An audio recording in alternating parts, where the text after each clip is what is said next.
దేవుని ఘనమైన పరిశుద్ధ నామములో నా ప్రియమైన సహోదరి సహోదరులకు క్రీస్తు యేసు నామములో శుభాలు తెలియజేస్తున్నాండి.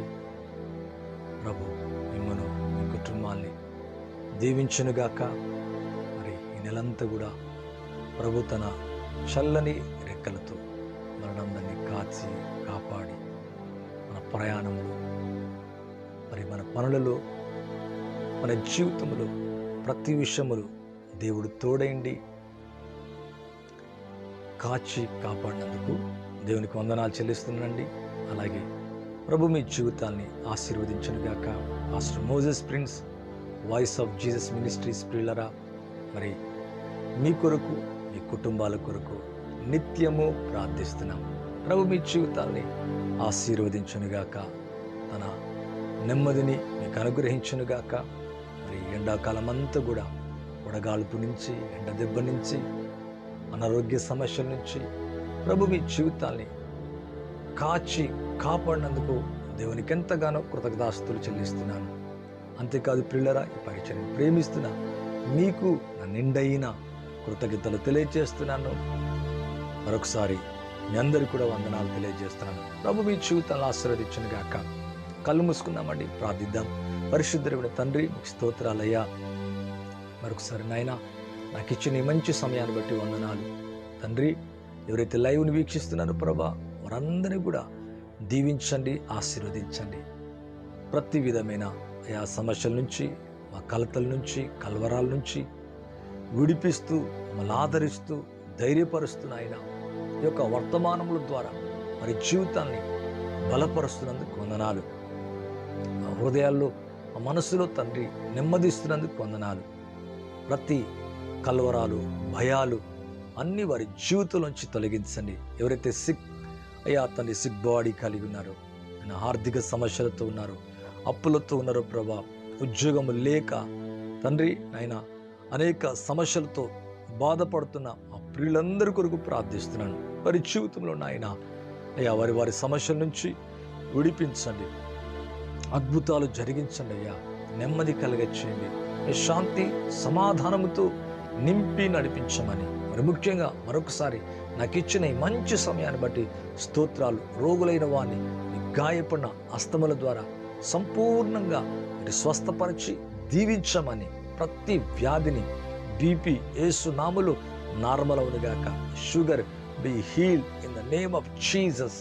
అయ్యా థైరాయిడ్ అయ్యనైనా, అలాగే కడుపులో సమస్య, కడుపులో నొప్పి, నడుములు నాయనా, అలాగే తండ్రి ఓవర్ అయ్యా తండ్రి బ్లీడింగ్ అయినా, అలాగే తండ్రి కాళ్ళల్లో నొప్పినైనా, కళ్ళల్లో మంట తండ్రి, తలనొప్పినైనా అయ్యా, ప్రతి విధమైన వ్యాధి, ప్రతి విధమైన బలహీనత, ప్రతి విధమైన తండ్రి అయ్యా పాపము నుంచి విడిపించమని వేడుకుంటున్నా తండ్రి. ఆర్థికంగా ముఖ్యంగా నాయన ఎవరైతే కన్నీరు విడుస్తున్నారో, అనారోగ్య సమస్యలతో ఎవరైతే బాధపడుతున్నారో, ఓదార్పు ఆదరణ లేకుండా ఎవరైతే ఉంటున్నారో నాయన వారందరినీ జ్ఞాపకం చేసుకోండి. మీ నామములో తండ్రి ఇప్పటికీ మీ గాయపడిన హస్తముల ద్వారా స్వస్థపరిచినందుకు స్తోత్రాలు, ఆదరించినందుకు వందనాలు. మీ ఆత్మ నిండుదల దయచేయండి, మీ ఆత్మతో నింపండి, మీ శక్తితో నింపండి ప్రభా. ఈ బలమైన కార్యములు వారి జీవితములో జరిగించమని, గొప్ప కార్యములు చేయమని యేసు క్రీస్తు నామములో అడిగి వేడుకుంటున్నాను తండ్రి, ఆమెన్. థ్యాంక్ యూ అండి. ద ఫస్ట్ టైం అయితే దయచేసి please like it and subscribe చేయండి. అలాగే తెలియని వారికి తెలియచేయాలని ప్రభుపేట కోరుకుంటున్నా. Pastor Moses prince, voice of Jesus ministries ప్రియులరా, మరి మీ ప్రార్థన అవసరతలు మనకు తెలియచేయచ్చు. మీ కొరకు నిత్యము ప్రార్థిస్తున్నాం. అలాగే పరిచయం ప్రేమిస్తూ సహకరిస్తున్నా మీకు నా ప్రత్యేకమైన వందనాలు తెలియజేస్తున్నాను. మరి మనం వెళ్ళబోతున్న ఈ జూన్ మాసంలో ప్రభు మీ జీవితాన్ని కాచి కాపాడి నెలంతా కూడా తన నిండైన మహిమతో, శక్తితో నింపి మీ జీవితాన్ని కాచి కాపాడి బలమైన కార్యములు చేయనుగాక. థ్యాంక్ యూ అండి. మరి ప్రభు మీ జీవితాన్ని దీవించునుగాక. మరి నాకు వర్తమానం ఏంటంటే, దీవెన కలుగునట్లు ఆజ్ఞాపించును. అవును పిల్లరా, మరి దేవుడు మన జీవితాల్లో ఆయన ఆజ్ఞాపించినప్పుడు, దీవెన కలుగునట్లు ఆజ్ఞాపించినప్పుడు నిజంగానే మన జీవితాలు దీవించబడతాయి, అందుకే బైబిల్ గనక మనం చూసినట్లయితే కీర్తన గ్రంథం 33వ అధ్యాయము 9వ వచనం చూస్తే, ఆయన మాట సెలవివ్వగా దాని ప్రకారమాయను, ఆయన ఆజ్ఞాపించగానే కార్యము స్థిరపడనని దేవుని యొక్క వాక్యములు మనం చూస్తున్నాం. నిజమే ప్రియులరా, మరి ఆయన మాట సెలవివ్వగా, ఆయన ఆజ్ఞాపించగా కార్యము స్థిరపడెను, దాని ప్రకారము ఆయనని బైబిల్లో చూస్తున్నాం. Is the king of kings, lord of lords. ప్రియులరా, అవును, రాజు ఆజ్ఞాపిస్తే మరి ఏదైనా కుదురుంటుందా ప్రియులరా? మన జీవితంలో మనకు దీవెన కలుగునట్లు దేవుడు ఆజ్ఞాపిస్తాని దేవుని యొక్క వాక్యములో మనం చూస్తున్నాం. మరి దేవుడి ఆజ్ఞాపిస్తే ఆ కార్యము మరి జరగకుండా ఉంటుందా ప్రియులరా? తప్పక మరి ఆ కార్యము జరుగుతుంది. అందుకే ఆయన మాట సెలవివ్వగా దాని ప్రకారం ఆయన ఆజ్ఞాపించగా కార్యము స్థిరపడినని దేవుని యొక్క వాక్యములు మనం చూస్తున్నాం. మరి మన జీవితంలో దీవెన కలిగినట్లు మనం చేసే చేతి పనులలో, మన పొలములు, మన జీవితాల మీద దేవుడు ఆజ్ఞాపించినప్పుడు నిశ్చయంగా దీవెన మనం చూడగలం. మరి లేవికాండం 25వ అధ్యాయము 17వ వచనం నుంచి గనక మనం జాగ్రత్తగా చూచినట్లయితే ఇక్కడ ఒక విషయం ఉంది ప్రియులరా, మీరు ఒకరినొకడు బాధింపక నీ దేవునికి భయపడవలను, నేను మీ దేవుడిని యెహోవాను, కాబట్టి మీరు నా కట్టడలను నా విధులను గైకొని వాటిని అనుసరించి నడుచుకోగలను, అప్పుడు మీరు ఆ దేశంలో సురక్షితంగా నివసించెదరు, భూమి ఫలించును, మీరు తృప్తిగా భుజించెదరు. మరి భూమి ఫలించును, తృప్తిగా భుజించి దానిలో సురక్షితంగా నివసించెదరు. 7వ ఏట మేము ఏమి తిందుమో, ఇదిగో మేము చల్లను పంటను వల్లగాదే అనుకుందిరేమో, అయితే నేను 6వ ఏట నా దీవెన మీకు కలుగునట్లు ఆజ్ఞాపించెదను, అది 3 ఏండ్ల పంటను మీకు కలగచేయును, మీరు 8వ సంవత్సరమున విత్తనములు విత్తి 9వ సంవత్సరం వరకు పాత పంటను తినెదరు, దాని పంటను కూర్చు వరకు పాత పంటను తినెదరు. ఇక్కడ చూస్తే దేవుని యొక్క వాక్యములు చూస్తే 6 దినాలు పనిచేసిన తర్వాత 7వ దినం విశ్రాంతిగా ఉండాలని దేవుని యొక్క వాక్యం అంటుంది. అలాగే భూమి పంట విషయంలో కూడా 6 సంవత్సరాలు విత్తిన తర్వాత 7వ సంవత్సరాన్ని వదిలివేయాలని దేవుని యొక్క వాక్యములు ఇక్కడ ఇశ్రాయేలు ప్రజలందరూ కూడా ఆజ్ఞాపించినట్టుగా మనం చూస్తున్నాం. We are not under the law, we are under the grace. But ఇక్కడ ఒక విషయాన్ని మీకు ముందుంచాలని కోరుకుంటున్న ప్రియులరా, మరి 6 సంవత్సరాలు పంటేసిన తర్వాత 7వ సంవత్సరం వదిలివేయాలా? మరి 7వ సంవత్సరంన ఎలాగా? మరి పంట చల్లకుండానే ఎలా కూర్చుకుంటాం, ఎలా తింటాం, ఎలాగ బ్రతుకుతాం, ఎలాగ జీవిస్తామనే ఒకవేళ మీకు ఆలోచన ఉంటుందేమో. అలా ఆలోచించడానికి అవసరం లేదు. నా దీవెన కలుగునట్లు నేను ఆజ్ఞాపించదను. మరి 6వ ఏటనే అనగా 7వ సంవత్సరాన్ని వదిలిపెట్టడానికి ముందుగా ఈ 6వ ఏటనే 6వ సంవత్సరం పంట, 7వ సంవత్సరం పంట, 8వ సంవత్సరం విత్తిన తర్వాత 9వ సంవత్సరంలో తినబోయే పంట వరకు కూడా దేవుని యొక్క వాక్యం అంటుంది దీవెన కలుగునట్లు, ఈ 3 ఏండ్ల పంట దీవెన కలుగునట్లు నేను ఆజ్ఞాపింతునని దేవుని యొక్క వాక్యములో మనం చూస్తున్నాం. నిజమే ప్రియులరా, ఆయన కట్టడలను మనం అనుసరించినప్పుడు, ఆయన మాట విన్నప్పుడు, ఆయనకు లోబడినప్పుడు, అందుకే ఇక్కడ బైబిల్లో చూస్తే నేను మీ దేవుడిని యెహోవాను, కాబట్టి మీరు నా కట్టడలను నా విధులను గైకొని వాటిని అనుసరించి నడుచుకొని ఎడలా, అప్పుడు మీరు దేశములో సురక్షితముగా నివసించెదరు, భూమి ఫలించును, మీరు తృప్తిగా భుజించి దానిలో సురక్షితముగా నివసించెదరు. ఎంత గొప్ప దేవుడు అండి! దేవునికి లోబడినప్పుడు, ఆయన మాట ప్రకారం చేసినప్పుడు, ఆయన అనుసరించినప్పుడు, ఆయన వాక్యము లేదా ఆయన స్వరమును, ఆయన ఆత్మ ద్వారా మనం ఎప్పుడైతే నడుస్తామో నా దీవెన కలుగునట్లు నేను ఆజ్ఞాపించునని బైబిల్లో చూస్తున్నాం. మరి రాజు ఆజ్ఞాపిస్తే జరగంది ఏముంటుంది పిల్లరా?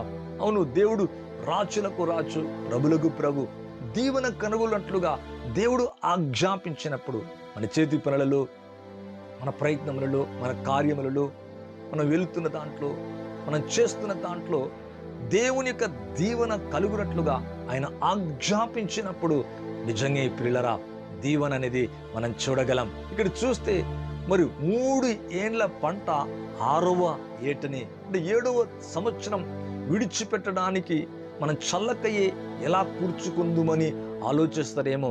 ఈ 6వ సంవత్సరమునని 7వ సంవత్సరంన మీరు వదిలిపెట్టే దాన్ని 6వ సంవత్సరమున 7వ సంవత్సరం పంట 8వ సంవత్సరము అయిపోయి 9వ సంవత్సరమున తిని అంతవరకు కూడా మీకు దీవెన కలుగునట్లుగా పాతది ఇంకా తింటూనే ఉంటారు. అంటే 3 ఏండ్ల పంట నీకు ఇస్తా అని దేవుని యొక్క వాక్యములో మనం చూస్తున్నాం. ఎంత గొప్ప దేవుడు అండి. అవును, దేవుడు ఆజ్ఞాపిస్తే అలాగే ఉంటుంది పిల్లరా.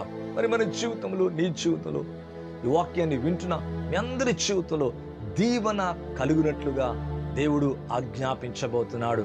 మరి నిజంగా రాజు ఆజ్ఞాపిస్తే కార్యము స్థిరమవుతుంది. రాజు ఆజ్ఞాపిస్తే ఏది జరగకుండా ఉంటుందండి. మరి నేను ఒకసారి ఫేస్బుక్లో చూస్తున్నప్పుడు ఒక మంత్రి గారి యొక్క వెళ్తున్న దారిలో, మరి ఆయన వెళ్తున్న ప్రాంతంలో మరి ఒక మందిరం ఉంది. ఆయన రోడ్డుకు అడ్డం వచ్చేదంట.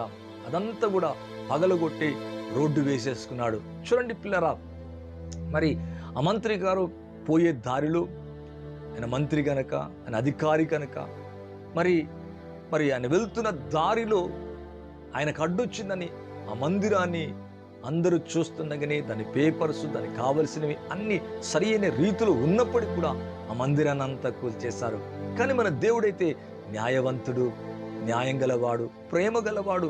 ఆయన ప్రేమ శాశ్వత కాలముండునంట. అందుకే ఇర్మియా గ్రంథం 31వ అధ్యాయం మరి 3వ వచనం చూస్తే, శాశ్వతమైన ప్రేమతో నిన్ను ప్రేమిస్తున్నాను గనక విడవక నీ ఎడల కృప చూపుచున్నాను. అవును, దేవుడు న్యాయవంతుడు, దేవుడు ప్రేమగల దేవుడు పిల్లరా. దేవుడు కనికరం గల దేవుడు. అందుకే యోహాను రాసిన పత్రికలు గనక చూసినట్లయితే ఆయన ప్రేమ స్వరూపి. నిన్ను ప్రేమిస్తున్నాడు, నీ కుటుంబాన్ని ప్రేమిస్తున్నాడు, ఆయన నీ జీవితాన్ని ఎంతగానో ప్రేమిస్తున్నాడు. నీ కొరకు, నా కొరకు ఆయన ప్రేమించి తన ప్రాణమునే అర్పించాడు పిల్లరా. మరి ఇక్కడ దీవెన కలుగునట్లుగా, అంటే 7వ సంవత్సరం వారు వదిలివేసేదానికి 6వ సంవత్సరం ముందుగానే దేవుడు ఏం చేస్తున్నాడంటే వారికి దీవెన కలుగునట్లుగా ఆజ్ఞాపిస్తారంట. అంటే 3 ఏండ్ల పంట ముందుగానే ఇచ్చేస్తున్నాడు. నీ జీవితంలో మరి నీ పరిస్థితుల్లో ఎటువంటి దీవెన కనబడకుండా ఉన్నదేమో. మరి ఏ ప్రయత్నము చేసినా, ఎటు ప్రయత్నించినా సఫలత, మరి అభివృద్ధి, సమృద్ధి, లేదా నీ కార్యం జరగకుండా ఒకవేళ నీ జీవితంలో నువ్వు బాధపడుతున్నవేమో, మరి ఈ దినం నుంచి నీ జీవితాన్ని ఆయన ఆశీర్వదించబోతాడు. నీకు దీవెన కలుగునట్లుగా, మరలా అంటున్నా, నీకు దీవెన కలుగునట్లుగా దేవుడు ఆజ్ఞాపించబోతుండు. అందుకే ద్వితీయోపదేశ కాండం 28వ అధ్యాయం 8వ వచనం చూస్తే, నీ కోట్లల్లో నువ్వు చేయు ప్రయత్నములన్నిట్లో నీకు దీవెన కలుగునట్లుగా నేను ఆజ్ఞాపింతును.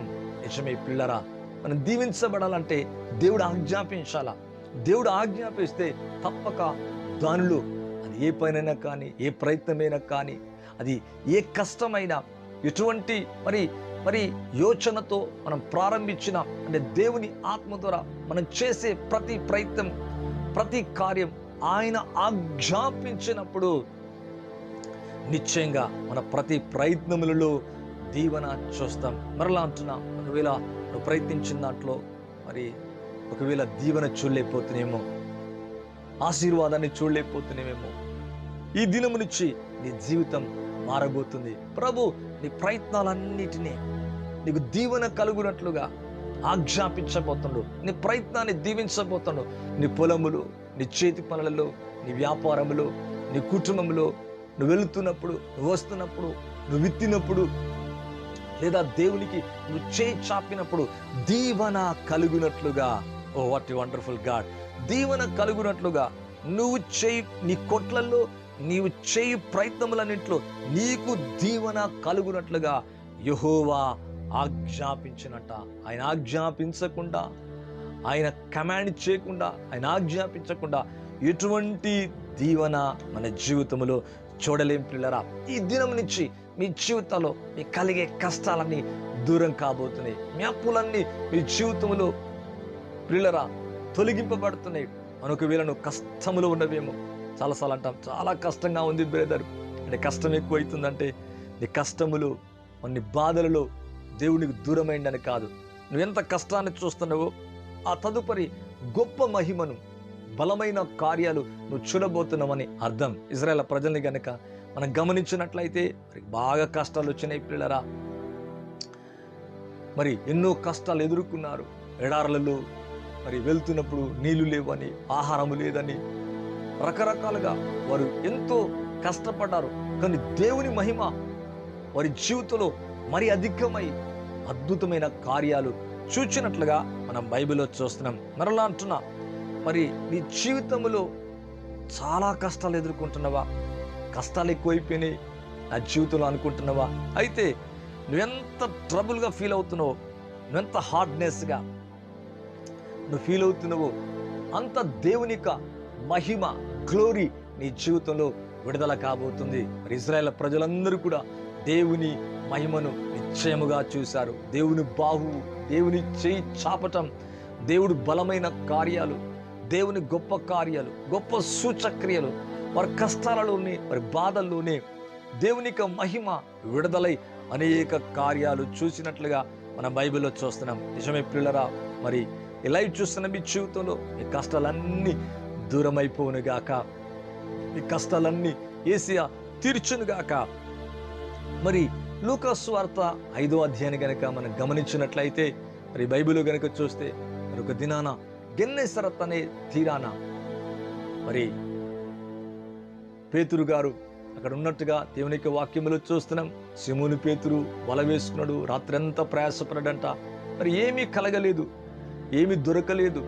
మరి ఉదయకాలమే ప్రభు అక్కడికి వచ్చినట్లుగా దోణి దగ్గరికి వచ్చి సీమోనుదైన దోణిని చూచి కొంచెం మరి ఆ దోణిని అడిగి అందులో ప్రజలందరికీ దేవుని యొక్క వాక్యాన్ని బోధించాడు.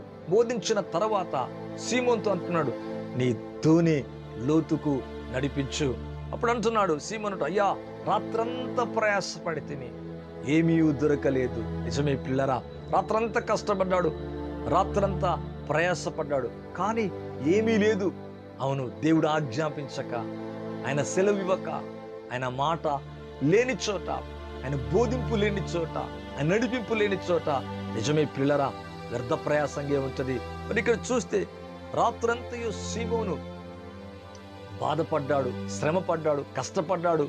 మరి ఆ కష్టములో ఎటువంటి ఫలాన్ని చూడలేపినట్టుగా దేవుని యొక్క వాక్యములు మనం చూస్తున్నాం.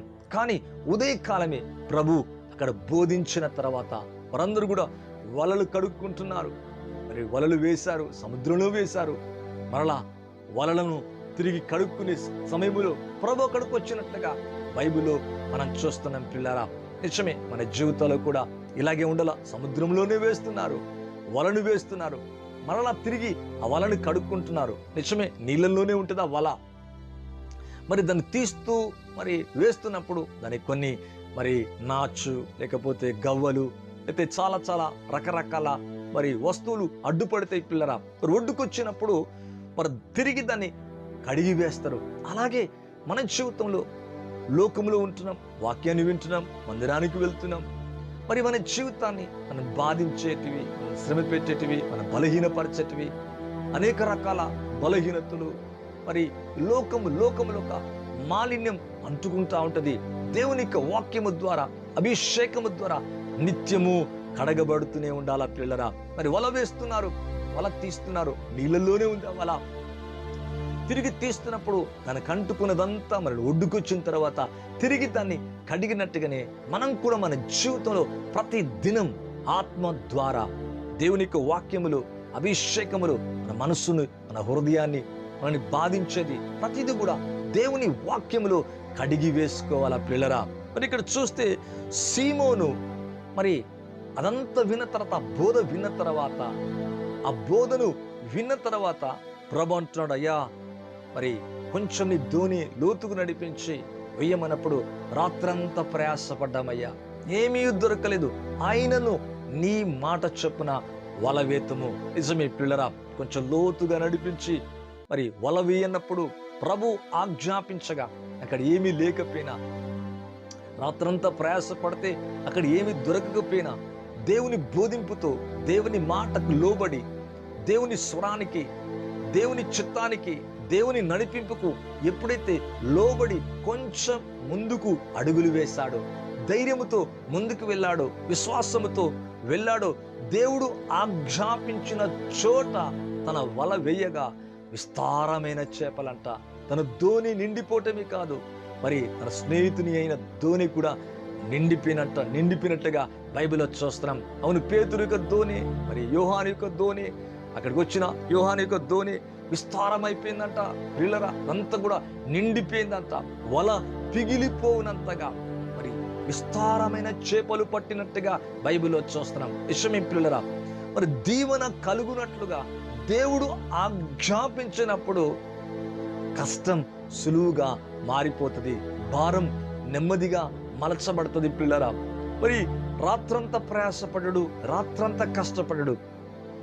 అయితే దేవుడు దీవెన కలుగునట్లుగా ఆజ్ఞాపించలేదు కనుక, దేవుని బోధింపు లేదు కనుక, దేవుని నడిపింపు లేదు కనుక, దేవుని చిత్తములో ఎక్కడ చేయాలో తెలియదు కనుక, దేవుడే లేడు కనుక ఆ చోట ఎటువంటి ఆశీర్వాదాన్ని చూడలేకపోయాడు. కానీ ఎప్పుడైతే స్వరం బోధింపు విన్నాడు, యేసు యొక్క మాటను విని నీ మాట చొప్పున వల వేతుమని దేవుని మాటకి ఎప్పుడైతే, దేవుని ఆజ్ఞకు ఎప్పుడైతే లోబడ్డాడో, ఏ చోట లేదు అనుకున్నాడో అక్కడ విస్తారమైన చేపలు చూచినట్లుగా బైబిల్లో చూస్తున్నాం. మరలా అంటున్నా, నీ జీవితములో, నీ ప్రయత్నములో, నీ కష్టం సులువుగా మారాలంటే, నీ ప్రయాసం ఆశీర్వాదకరంగా మారాలంటే దేవుడు ఆజ్ఞాపించాలి. అక్కడ దేవుడు ఆజ్ఞాపించినప్పుడు దీవెన కలుగునట్లుగా ఆజ్ఞాపించినంట. మరి రాత్రంతా నిజమే ప్రయాసపడ్డాడు, ఏమీ దొరకలే. కానీ ఆజ్ఞాపించిన వెంటనే అక్కడ గొప్ప కార్యమైంది. విస్తారమైన చేపలంట. ప్రియులారా, ధోని నిండిపోయిందంట. మరి ఆ వల పిగిలిపోవునంతగా అంట. మరి 2 ధోనులు, తన ధోనే కాదు మరొక ధోనె కూడా నిండిపోయినట్టుగా బైబిల్లో చూస్తున్నాం. మరలా అంటున్నా, నీ జీవితంలో ఏ దీవెన లేదనుకుంటున్నావా? ఏ ప్రయత్నములు సఫలత లేదనుకుంటున్నావా? మరి ఆత్మల సంపాదన చూడలేదనుకుంటున్నావా? ఆర్థికంగా, మరి కుటుంబంగా, వ్యక్తిగతంగా, మరి నీ జీవితంలో ఏ ప్రయత్నములో కూడా ఎటువంటి కార్యాన్ని చూడలేదు అనుకుంటున్న మీ జీవితంలో దేవుడు మీకు దీవెన కలుగునట్లుగా ఆజ్ఞాపించబోతున్నాడు. నీ ప్రయత్నాన్ని, నువ్వు చేస్తున్న దాన్ని, నువ్వు చేయబోతున్న దాన్ని, మరలా అంటున్నా, నువ్వు ఎప్పుడైతే ఆయన బోధింపును వింటావో, ఆయన మాట విని కొంచెం లోతుకు నీ ధోని, నీ జీవితాన్ని నడిపిస్తావో, ఆయన మాట దగ్గర, ఆయన ఆజ్ఞాపించిన దగ్గర మనం ఎప్పుడైతే లోబడి ముందుకు వెళ్ళి ఆ ప్రకారంగా జీవిస్తామో, అనుసరిస్తామో, ఆ ప్రకారంగా మన జీవితాన్ని నడిపించుకుంటామో గొప్ప కార్యములు చూస్తాం. పిల్లరా, మరలా అంటున్నా, మీ జీవితంలో గొప్ప కార్యములు జరుగునుగాక, విస్తారమైన దీవెన కలుగునుగాక. మీ ధోని యేసు నామములో మీ జీవితం అనే ధోని నిండిపోనుగాక. మీ ధోనే కాదు, ఇతరుల ధోని నిండేంతగా దేవుని ఆశీర్వాదం విస్తరించునుగాక, దేవునికి దీవెన కలుగునుగాక. అందుకే ప్రభు అంటున్నాడు, నీవు చేయి ప్రయత్నములంట్లో నీకు దీవెన కలుగునట్లుగా ఆజ్ఞాపించునంట. Oh what a wonderful God ఆ ప్రభు. అవును పిల్లరా, మన ప్రయత్నాలన్నింటినీ అవును దీవెన కలుగునట్లుగా ఆయన ఆజ్ఞాపిస్తారంట. ఎంత గొప్ప దేవుడు అండి. మరలా అంటున్నాం, ఆర్థికంగా అప్పులతో ఉండవచ్చు, అనారోగ్య సమస్యలతో ఉండవచ్చు, నెమ్మది లేకుండా ఉండవచ్చు. అయ్యా, నేనేదో ప్రయత్నం చేస్తున్నా, దాంట్లో మరి వ్యాపారంలో, లేదా నా కుటుంబంలో, లేదా నా మినిస్ట్రీలో, లేదా నా జీవితంలో కొన్ని ప్రయత్నాలు చేస్తున్నాయ్యా, ఏమీ సఫలము కాట్లే అని ఒకవేళ విచారపడుతున్నవేమో, అలా అనుకుంటున్నవేమో, ఈ దినము నుంచి నీ జీవితం మారబోతుంది.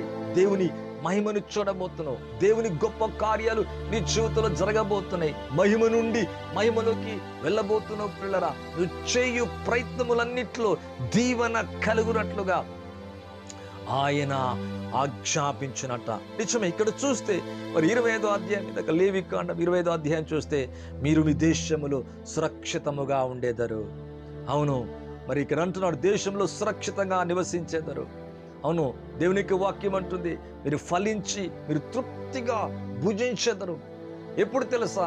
ఆయన స్వరాన్ని విన్నప్పుడు, ఆయన ఆత్మతో నడిచినప్పుడు. ఈ కార్నల్ మైండ్ అనగా శరీరానుసారమైన మనసు తీసివేసుకొని ఆయన బోధింపులు, ఆయన నడిపింపులు మన జీవితాన్ని నడిపించుకున్నప్పుడు, మనం ఆయన చిత్తము చొప్పున అడుగులు వేసినప్పుడు నిజమే ప్రియులరా, అక్కడ దీవెన కలుగుతుందంట.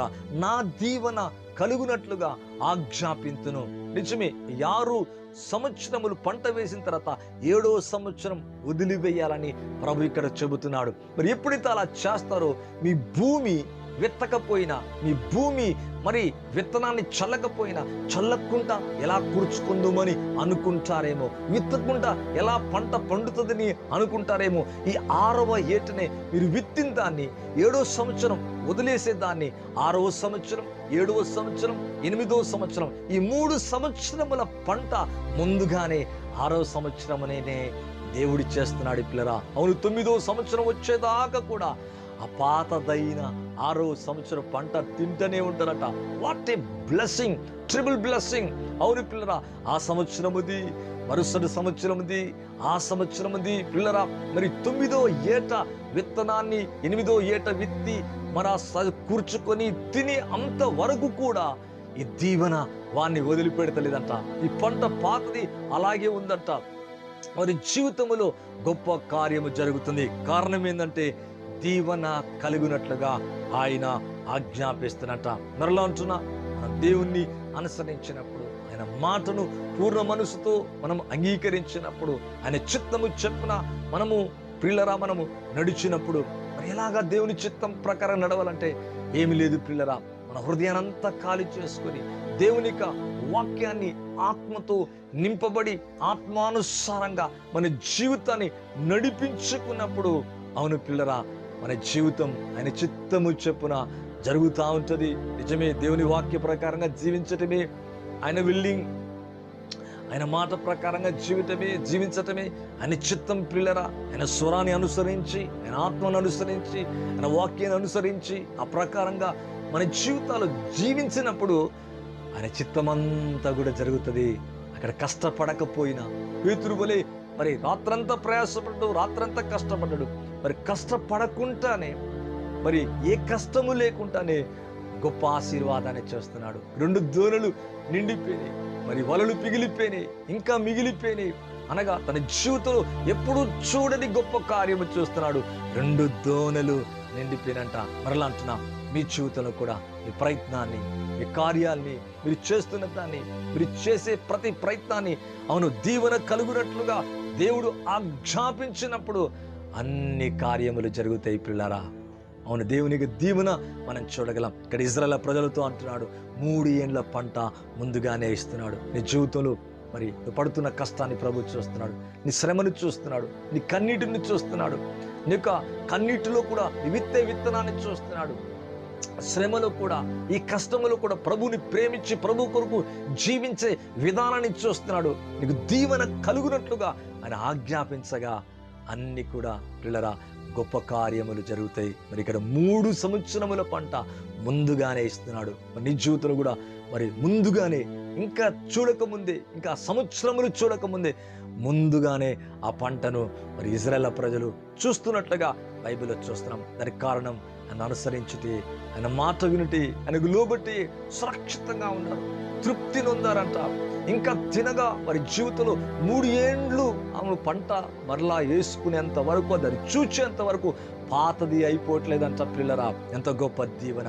అటువంటి దీవెన నీ జీవితాన్ని కూడా దేవుడు చేయాలని కోరుకుంటున్నాడు. ప్రభు మీ జీవితాన్ని ఆశీర్వదించనుగాక. పరిశుద్ధుడైన తండ్రి, ఎవరైతే లైవ్ చూస్తున్నారో ప్రభా, వారి జీవితంలో, వారి ప్రయత్నములలో, వారి యొక్క ప్రతి ప్రయత్నం యేసు నామములో బ్లెస్ అవును గాక.